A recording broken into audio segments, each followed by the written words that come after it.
झारखंड में वज्रपात से 2 दिनों में 25 की मौत, आसमानी मौत का बढ़ता खतरा।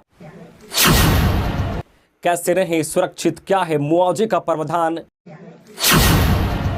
कहां कहां हुई है घटना। हर साल 350 से ज्यादा लोग की होती है वज्रपात से मौत। वज्रपात से हुआ नुकसान तो कितनी होती है भरपाई, मुआवजे के लिए कैसे कर सकते हैं आवेदन, क्या है जरूरी प्रक्रिया। तो दरअसल झारखंड में मानसून की दस्तक के साथ ही वज्रपात से मौत का आंकड़ा भी अचानक बढ़ने लगा है। 20 जून और 21 जून के आंकड़े बताते हैं कि इन 2 दिनों में राज्य भर में 25 लोग की मौत हो गई। बुधवार को 11 लोग की मौत की खबर सामने आई, जबकि मंगलवार को 14 लोग की मौत वज्रपात की वजह से हो गई। जिन इलाकों में वज्रपात से सबसे ज्यादा नुकसान पहुंचा उनमें गढ़वा, पलामू, लातेहार, चतरा, सिमडेगा, जमशेदपुर और साहिबगंज के इलाके शामिल हैं। कहां कहां हुई है घटना। 11 लोगों में से 3 लोग गिरिडीह और 2 चतरा के थे।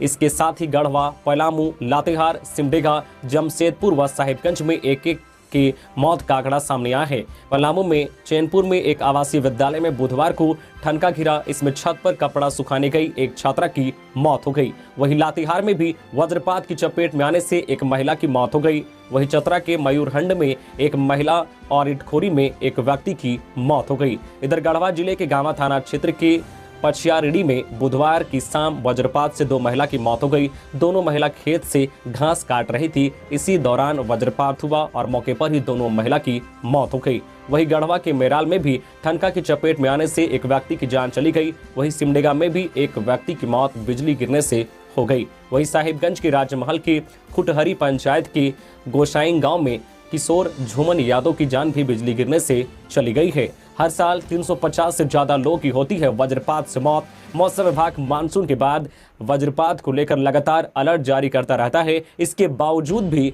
लोगों की मौत का आंकड़ा कम नहीं हो रहा। संवेदनशील भौगोलिक परिस्थितियां हैं जिसकी वजह से झारखंड में वज्रपात ज्यादा होता है।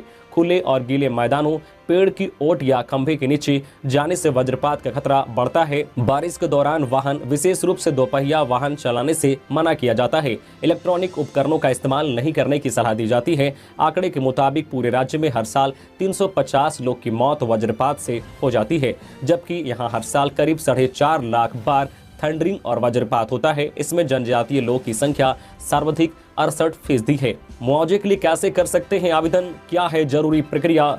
तो वज्रपात से अगर किसी की संपत्ति को नुकसान पहुंचता है या कोई मर जाता है तो मुआवजे के लिए थाने में प्राथमिकी, FIR और पोस्टमार्टम रिपोर्ट का होना जरूरी है। अंचल अधिकारी या जिले के आपदा प्रबंधन अधिकारी अन्यथा उपायुक्त के लिखित आवेदन देकर मुआवजा संबंधित राहत कोष के लिए अविलंब संपर्क करना चाहिए। जानिए कैसे रखें खुद को सुरक्षित। तो वज्रपात के दौरान खेत में काम करना सबसे खतरनाक माना जाता है। अगर आप खेत में हैं और सुरक्षित स्थान पर नहीं जा पा रहे हैं तो पैरों के नीचे सूखी चीजें जैसे कि लकड़ी, प्लास्टिक और बोरा में से कोई एक अपने पैरों के नीचे रख ले। साथ ही दोनों पैरों को आपस में सटा ले। दोनों हाथों को घुटने पर रखकर अपने सिर को जमीन की ओर यथासंभव झुका ले, लेकिन याद रहे कि सिर को जमीन से ना छुआएं, न ही जमीन पर लेटे।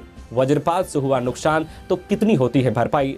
तो वज्रपात से एक व्यक्ति की मौत पर मृतक के आश्रित को 4 लाख का मुआवजा मिलता है। वज्रपात से घायल व्यक्ति को स्थिति के अनुरूप 4000 से 2 लाख रुपए तक का मुआवजा मिलता है। इसके अलावा वज्रपात से कच्चा या पक्का घर पूर्ण रूप से क्षतिग्रस्त होने पर 95,100 रुपए मुआवजा मिलता है। वही झोपड़ी नुमा मकान के क्षतिग्रस्त होने पर प्रति झोपड़ी 2100 रुपए मुआवजा मिलता है। वही दुधारू गाय भैंस की मौत पर प्रति पशु 30,000 रुपए मुआवजा मिलता है। वही बैल भैंस जैसे पशु की मौत पर प्रति पशु 25,000 रुपए मुआवजा मिलता है। वही भेड़ व बकरी समेत अन्य पशु की मौत पर प्रति पशु 3,000 रुपए मुआवजा मिलता है। तो झारखंड में मानसून ने दस्तक दे दी है, जिसके कारण कई जिलों में लगातार दोपहर के बाद बारिश, वज्रपात और थंडरिंग हो रही है। तो इस जो है वज्रपात और थंडरिंग के दौरान आप सुरक्षित रहें, सतर्क रहें और भी खबरों से अपडेट रहने के लिए आप हमारे चैनल न्यूज झारखंड चैनल को सब्सक्राइब करके बेल आइकन प्रेस कर दीजिए। अगर आप झारखंड की खबरों को विस्तार में पढ़ना भी चाहते हैं तो आप हमारी वेबसाइट newsjharkhand.org को विजिट कर सकते हैं और खबरों से अपडेट रह सकते हैं। धन्यवाद।